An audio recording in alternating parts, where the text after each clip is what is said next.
গত 11ই জানুয়ারি ছিল শুভাশিসের জন্মদিন, তাই আমি আগের দিনই পৌঁছে গিয়েছিলাম শুভাশিসের বাড়ি এবং সন্ধেবেলায় পুরো ঘরটাকে সুন্দর করে সাজিয়ে নিয়েছিলাম। শুভাশিস আসবার পর কাকিমা ওর চোখটা বন্ধ করে ঘরের ভেতরে নিয়ে গেল। দেখা যাক ওর এই সাজানোটা পছন্দ হয় কিনা।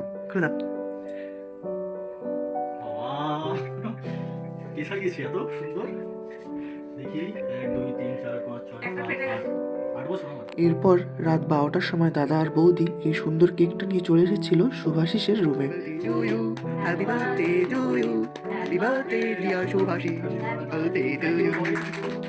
এরপর শুভাশিস এক এক করে সবাইকে কেক খাইয়ে দিচ্ছিল।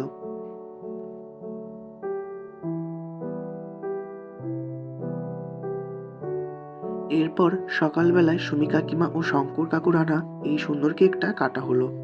এরপর শেষে তোলা হলো কিছু গ্রুপ ফটো। দেখা হচ্ছে আবার একটি নতুন ভিডিওতে। ধন্যবাদ।